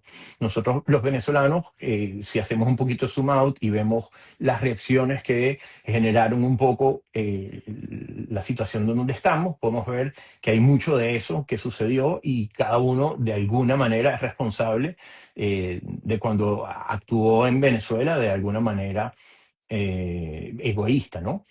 Y por otro lado, el bien, que es la palabra, digamos, tov, la Kabbalah lo expresa en cuando algo sucede, si yo soy capaz de tomar algo positivo de esa situación, entonces esa situación es positiva, ¿no? Es algo que funcionó para bien. Y eso va desde, digamos, si yo me como un pedazo de torta de chocolate y luego no sé si comerme el siguiente y me lo como y digo, estoy ahorita full, me duele la barriga, no me lo tenía que comer. Si yo aprendí, digo, ya sé que no me puedo comer dos pedazos, que me puedo comer uno solo. Entonces, esta acción la puedo ver como negativa y quejarme de que comí mucho, me duele la barriga, etcétera. O puedo decir que bueno, porque ahorita esa acción me permitió entender cuánto es lo que yo de verdad puedo comer. Entonces, mientras tú le puedas sacar algo positivo a una situación, la cábala lo ve como algo bueno, porque de nuevo la situación, la parte física, no tiene la capacidad de decirte a ti cómo tú vas a vivir tu vida. Tú eres el que vas a decidir la experiencia de vida que tú estás teniendo. Esa es una experiencia que sucede adentro tuyo, con tus pensamientos, con tus emociones. Eso no es algo que sucede afuera. Afuera es solamente un reflejo que te sirve de termómetro para saber dónde estás tú, pero no significa que lo que estás viendo afuera está relacionado con lo que te está pasando directamente. Qué profundo y cuánta necesidad hay en el mundo de que este libro nos llegue a todos y que podamos entender un poco cómo funciona de una manera tan simple como tú la expones aquí, que es con una analogía, con algo que tantos conocemos como es el fútbol. Y me decías, porque eso creo que también vale la pena aclararlo en cámara, aunque no sepas de fútbol, perfectamente puedes leerte el libro, por Sí, favor, o porque sea, el libro tiene algunas explicaciones que las llevo a ejemplos de fútbol, porque son cosas físicas que ya comenté que tenía que ver con, digamos, con lo que le gustaba a mis hijos, pero no es un libro para fanáticos de fútbol. O sea, digamos, yo también tengo una hija y tal vez podría haberlo hecho sobre bailes israelíes y explicar la cábala perfectamente con un baile israelí, porque al final esta energía es previa a la manifestación física. Entonces, cualquier cosa que se manifiesta físicamente tiene estas energías. Y la idea conmigo, porque yo realmente terminé el libro por darle forma, porque cuando lo empecé a escribir no sabía que estaba escribiendo un libro y cuando vi que podía, digamos, cerrar la idea perfecto con el fútbol, le quise dar forma y quise eh, armar el libro. Pero una vez que lo armé, no sabía ni siquiera qué hacer con el libro, ¿no? Yo imprimí 14 copias pensando que habían 4 personas que yo se lo quería regalar y pensando que es un libro que a la gente no le encanta, o sea, a la gente que le gusta el fútbol no le gusta la espiritualidad y la gente que le gusta la espiritualidad no necesariamente le gusta el fútbol y hice 10 copias pensando, bueno, de aquí a un año, de repente, si alguien lo quiere, voy a tener esas copias. Y bueno, poco a poco como que la gente se fue enterando, fue hablando y la gente lo fue comprando y para mí fue algo muy sorprendente porque yo no estaba esperando que la gente lo compre y que luego me hagan comentarios de repente como el que tú me estás haciendo, que de repente quieren saber más, quieren avanzar más, quieren tal vez que yo les cuente un poco más. Como que esto era un poco, para mí es como si tú agarraras una aceituna y la exprimes y le salen esas gotas vírgenes y dices, bueno, este es el aceite virgen más puro que hay. Si tú me exprimes y me quieres sacar mis mejores consejos para mis hijos, esto es lo que yo quise darle a ellos, ¿no? Ese fue mi motivador de tenerlo en un libro. Si bien yo venía hablando con ellos de esto, eh, ellos a veces dicen que tienen el podcast del libro, ¿no? Porque me escuchan a mí hablándoles todo el tiempo de estos temas. Simplemente era tener de manera física este libro diciendo, bueno, esto es lo mejor que yo te puedo entregar, ¿no? Que lo tengas y que veas que hice el esfuerzo de ponerlo, de hablarlo, de ponértelo por escrito y de entregarlo. Y ahorita simplemente lo estoy de alguna manera compartiendo con la gente que piensa que pienso yo que lo puede disfrutar porque entiendo que entrar a estudiar Cábala es complicado porque muchos de los libros muchos ni siquiera están traducidos al español, vienen de unos textos escritos de hace mucho tiempo. El Zohar tiene su propio lenguaje, o sea que si tú lo abres y lo lees no estás entendiendo, pero no es un tema intelectual, es un tema de que tienes que entender el lenguaje del Zohar. Mientras lo vas entendiendo hay un montón de, digamos, de Torah, de historias, de conocimiento que tienes que entender para ver qué es lo que te está diciendo. Entonces, este libro lo que trae es como una píldora muy sencilla, muy básica de entender algo muy profundo de una manera que te pueda inspirar. Obviamente, si estás abierto a estos temas, porque si no estás abierto a estos temas, este libro obviamente no es masivo, no es para todo el mundo. eh, y es algo que realmente es alguien que le tiene que interesar y quiera crecer espiritualmente, porque realmente la cábala que yo estudio y para lo que yo la estudio es para que tú vayas hacia adentro y quieras crecer espiritualmente. Esto no es para acumular información, esto no es para ser más inteligente, esto no es para dar un shiur y poder mencionar cosas de gematria que suena que tienes un montón de información. Eso es puro ego y hay gente que lo utiliza de esa manera. Pero yo lo utilizo, podría ser incluso hasta egoísticamente para yo aprender y yo mejorar. Lo que pasa es que paradójicamente la manera en la que puedo hacerlo para mejorar es compartiéndolo con los demás. Entonces ahí entra uno en, bueno, estar en esta llamada contigo, en tratar de compartir el libro y que esta información llegue, sobre todo hoy en día que hay tanta oscuridad afuera y hay tanta gente necesitando de un poquito de luz. Queremos escuchar más de ti, Nerón. Deberías hacer un podcast que se llame El Juego Consciente y tenernos, pues, escucharte, porque aquí lo dice Vivian, tu prima. Vivian Dembo dice, Nerón es un magnífico comunicador, me encanta escucharte. Y por aquí estuvo también su hermana Lilian. Nerón, qué emoción escucharte en esta entrevista de cómo podemos acercarnos al logro de un crecimiento espiritual a través de la cábala. Tengo entendido que Susi, mamá de Vivian y de Lilian, también fue muy estudiosa, así como tu mamá. Por aquí dijeron, creo que Sí, fue Lía Lapco, maravillosa explicación, así como maravilloso aprender de tu mamá. sí, Wow. sí. Mi mamá, bueno, toda mi familia le gustaban, pero sí, mi mamá estudiaba, estudiábamos juntos, compartíamos. Aquí tengo al Sí, embajador, sí. creo que no sé el nombre, pero es el embajador, es Sí, un yo sí sé gran quién ser es, humano. pero como no lo está diciendo, pero es un rabino. Ok, Es una persona gracias, muy, muy Rabino. conocida, querida. Gracias, dice, Sí, es un gran ser humano Nerón con propósito y espiritualidad. Y por aquí dice también, gusto saludarte, magnífica, conciencia activa, activo en el juego consciente. Wow, es muy profundo, pero me encantan estos comentarios. Y una última pregunta, Nerón, es que no te quiero dejar. ¿Qué harías si pudieses ir al pasado y hablarle a ese niño que estuvo en clases de Torah en el colegio y no entendía nada y lo que hizo fue un, un rechazo? ¿Qué le dirías a ese niño hoy? bueno, Que se lea el libro. no, no estoy seguro en ese momento porque yo creo que la cadena de acciones que me sucedieron a mí permitieron que yo llegue a donde yo estoy hoy en día. Tal vez si hubiera tenido un, digamos, mejor profesor que me hubiera dado algunas respuestas más pañito caliente de algunas cosas, entonces hubiera calmado algunas de las necesidades que yo tenía y no hubiera avanzado, ¿no? Como que hay un proceso. Yo a veces cuento, por ejemplo, si alguien es padre primerizo, ¿no?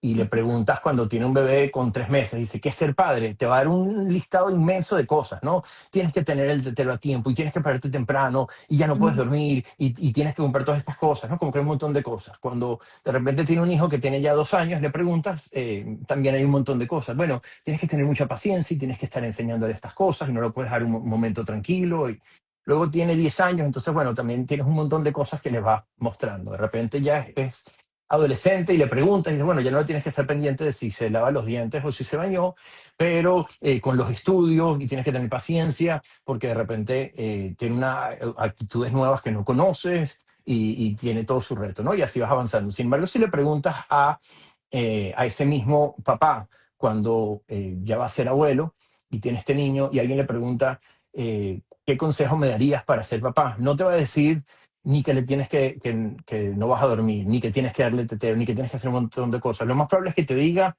tienes que quererlo, ¿no? Tienes que quererlo, tienes que pasar buen tiempo con él, tienes que tenerle paciencia. No, como que no te va a decir nada mucho más complejo que eso.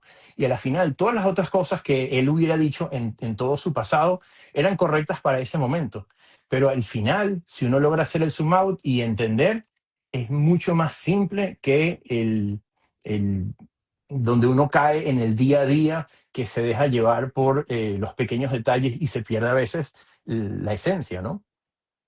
Es increíble. Además que cada vez, escuchándote hablar, cada vez veo más gente profesional, exitosa, médicos, abogados, que buscan esta explicación, buscan ir más adentro, buscan esa conexión con esta divinidad, si se podría llamar, ¿no? Con esto que a lo mejor no tiene explicación palpable, pero es un manejo del campo para continuar con tu analogía del fútbol hacia adentro, ¿no? Y cómo funcionamos y cómo tomamos decisiones y cómo yo creo que al final ser mejores personas, ¿no?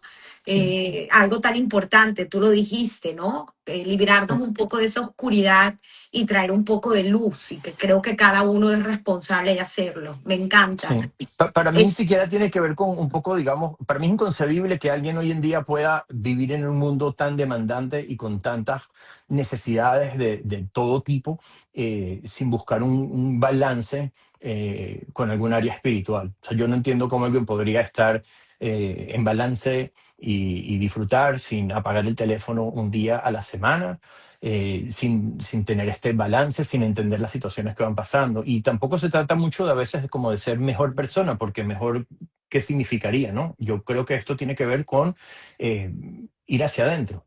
Eh, Cuando estás yendo hacia adentro y ves lo que tienes adentro, es fascinante. Y ya es un trabajo de querer verlo y querer quitarte la porquería para que la luz que uno ya tiene ya sale. Mientras no estés viendo hacia adentro, vas a ver hacia afuera. Entonces, bueno, vas a estar pendiente de los demás y vas a estar hablando de los demás y ya sabemos cuando uno hace eso, en dónde cae, ¿no? Entonces, bueno, está un poco esa situación y, y bueno, uno va escogiendo eh, la oportunidad que uno tiene, ¿no? Pero por lo menos a mí me gustaría que la gente sepa que existe esta oportunidad que te da una paz y una tranquilidad sin que eso sea que uno entendió el juego y que sin que eso sea que uno es el experto en el juego, ¿no? Pero por lo menos vio la luz y dice, bueno, es hacia allá, ¿no? O sea, ya tengo el camino, lo tengo claro, ahorita me toca recorrerlo.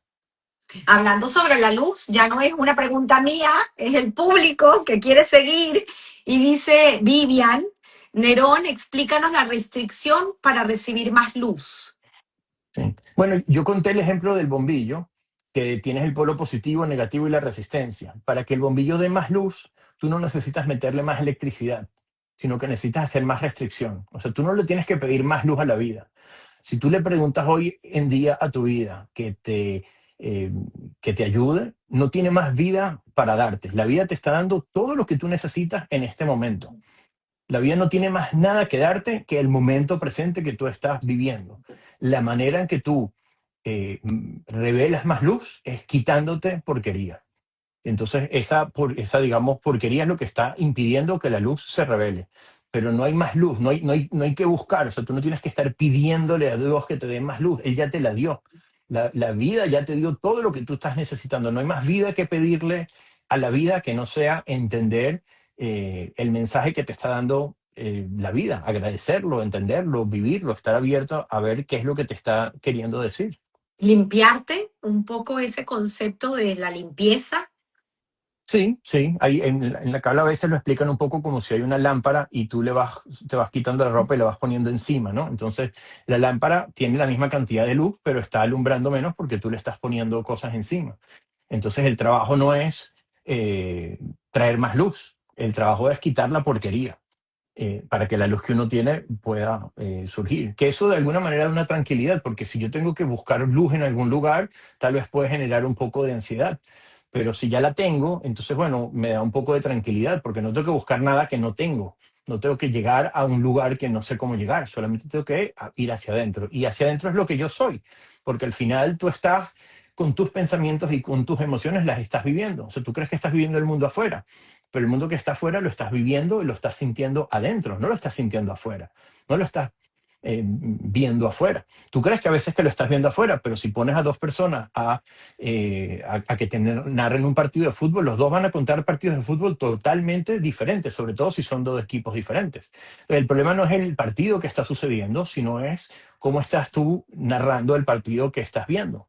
Entonces realmente es un tema de tener una apertura genuina para ir hacia adentro. Y si tú tienes esa apertura genuina, tienes la seguridad de que vas a llegar a un lugar. Puede ser que te tarde un poquito más, puede ser que te tarde un poquito menos, pero vas a llegar. Mientras estés viéndolo afuera, entonces no vas a llegar porque ahí no está.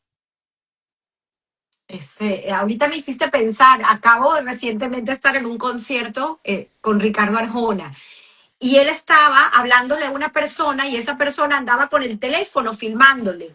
Y él llegó un momento y le dijo, deja el teléfono, estás aquí conmigo, vas a perder el Sí, momento de estar conmigo por estar con el teléfono. Es un poco lo que estás diciendo, baja el teléfono y date cuenta de lo que en realidad tienes a tu alrededor. Vive, sí, sí. vive el presente, ¿no? Un poco eso.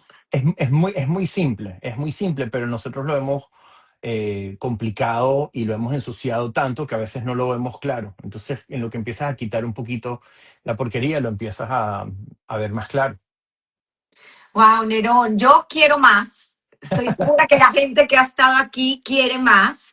Te invito a que hagas tu podcast y te invito a que consigas un lugar para reunirnos, si es posible, aunque sea una vez al mes, y poder debatir estas ideas, comprarnos todos el libro. Ahorita les voy a poner el link para que todos lo lean y, como les digo, van a terminar y van a tener más preguntas.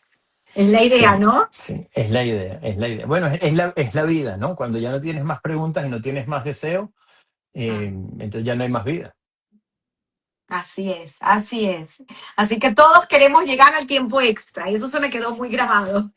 Bueno, lo que nos toque vivir tenemos que aprovecharlo al máximo. O Eh, bueno, para ponerlo de otra manera, si estamos en el tiempo extra, tenemos que tenemos agradecer que, que llegamos ahí. claro, ujú, Qué bonito, claro, qué sí. bonito. Te voy a leer algunos de los mensajes, aunque ya leí varios, pero bueno, aquí el embajador, aplausos, gracias. Revelación en vida interna.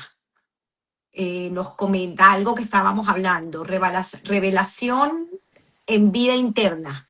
No sé qué quiso decir. Bueno, ahorita nos lo explica, embajador. Por aquí tengo, gracias por este espacio que transmites y compartes con todos nosotros. Es también parte de la educación personal cuando compartes luz por sobre la oscuridad. Muchísimas gracias. Por aquí sigo, vamos a leer otros comentarios que te han hecho más arriba. Voy para aquí. A ver, a ver, a ver. Bueno, fascinante, muchos aplausos. Marcos, otra vez pendiente. Seguí Rebeca, ¿cómo se llama el libro? Ya lo voy a poner. Tengo más por aquí. Perdón, aquí voy leyendo. Muchísima gente con aplausos, con preguntas. Ah, mira, dice el embajador, explicación, conectarse con la parte interna de cada uno en la vida y revelas la propia luz que Dios te da en cada instante. Wow, profundo, Sí, muy sí, profundo. sí, es muy profundo y es muy simple a la vez, A ver, eh, ¿no? Porque conectarte con la parte interna es algo que tú puedes siempre hacer, porque es lo que tú eres. Entonces, en cada instante, de alguna manera, tú puedes o perder la oportunidad o perder el miedo, ¿no? Es tu decisión. De hecho, a veces ni siquiera es perder el miedo, porque lo puedes hacer con miedo. Yo me acuerdo cuando fuimos a hacer el discurso de Bar Mitzvah, se acostumbra aquí, por lo menos en Miami, que o sea, el hijo, el niño del Bar Mitzvah habla y el papá también habla, ¿no? Entonces, mi hijo me dice, bueno, pero me da miedo. Le digo, a mí también me da miedo, pero lo vamos a hacer, pero con miedo, ¿no? Y era un porto de, bueno, no se trata que se te vaya el miedo, se trata de hacerlo con miedo. Vamos a tener miedo, igualito lo vamos a hacer. Te vas a dar cuenta que no pasa nada.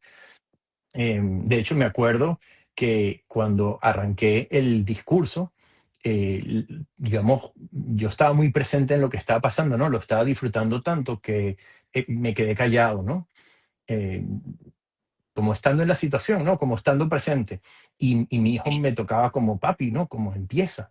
Y yo no sé si estuve 5 segundos callado o 30, ¿no? No tengo hoy en día concepción de qué sucedió, pero era una sensación de estoy, ¿no? Esto está sucediendo, lo estoy disfrutando tanto y en ese momento el miedo de alguna manera se va porque el miedo tiene un propósito y cuando no está logrando el propósito, entonces ya no tiene más nada que hacer.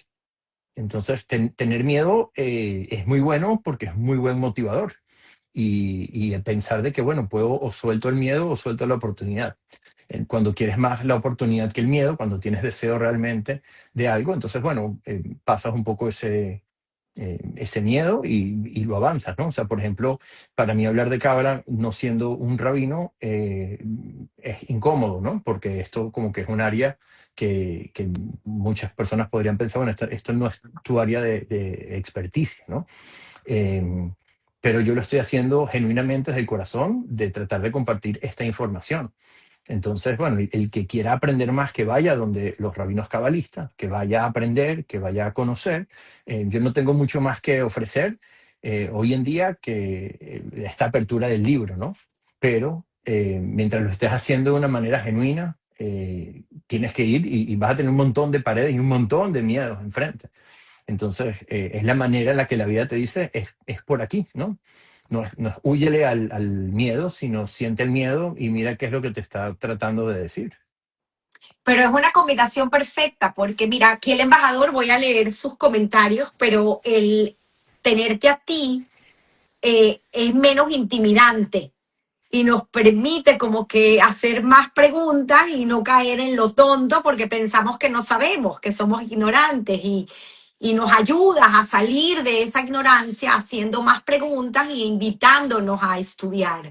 Entonces me encanta, Nerón, te lo vuelvo y repito, deberías de verdad hacer una reunión a los que tenemos, a los que nos tienes aquí cerca en Miami, Bueno, hacer algo presencial y hacer tu podcast. sí, Eso es lo bueno, que me queda. Sharon, es a la que le tenemos que decir porque Sharon ha logrado todo. que me empuje.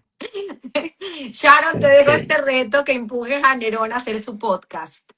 qué lindas palabras que me das. Muchas gracias por esta llamada, por el encuentro, por las preguntas, por la apertura, Aquí entró por otro todo. comentario, me encanta, de Becky Bacher, que dice, la vida te puso nuestro camino de familia y es en ella, y en ella se nos llenó de luz. Sí. Bueno, Rebeca Becky es mi suegra, Ay, qué por bonito. eso. Gracias, Becky. Que por cierto la mencionas en el libro. Me encanta. Sharon Cohen, Dice, sí, aceptado mi el esposa. reto. Ah, gracias, Sharon. Me encanta. Y el embajador nos invita y nos dice, el próximo viene la fiesta Lag BaOmer y la de Rabbi Shimon, momento propicio de seguir iluminando y la motivación lleva a conquistar la oportunidad. Sí, Embajador, lo quiero conocer en vivo con Nerón en en próximo un evento. podcast. Me encanta. Muchísimas gracias de verdad, Nerón, por iluminarnos, por hacernos, darnos esa apertura de esa puerta que es nuestro libre albedrío, abrirla o no, pero para por lo menos conocer un poquito de lo que es la cábala a través de esta analogía que haces con el fútbol. Gracias por este libro que nos regalas y gracias a Sharon por lograrlo hacer posible. Nerón, te dejo para que te Muchas despidas gracias por el y encuentro. Sí. Bueno, yo gracias. muy agradecido por el encuentro, agradecido por la apertura que tuviste, agradecido por las preguntas y bueno, aquí estamos. Me encanta. Dice Nerón, es una copia de su papá, Sincronole Brajas, dice Seir Rebeca. Sí. Bueno, ese es el mejor comentario que me pueden decir. Wow, qué bonito. Me encanta, me encanta. Gracias, Rebeca. Y el embajador nuevamente, espero estar presente en Miami pronto y compartir con un gran anfitrión como el buen Nerón. Me encanta. Un beso, feliz domingo a todos y Igual. gracias por regalarnos este poquito de luz. Bueno, Dice Sharon, sin palabras, todo lo que has hecho posible. Lía Lapto. Un abrazo. bueno, hasta luego. Bye bye.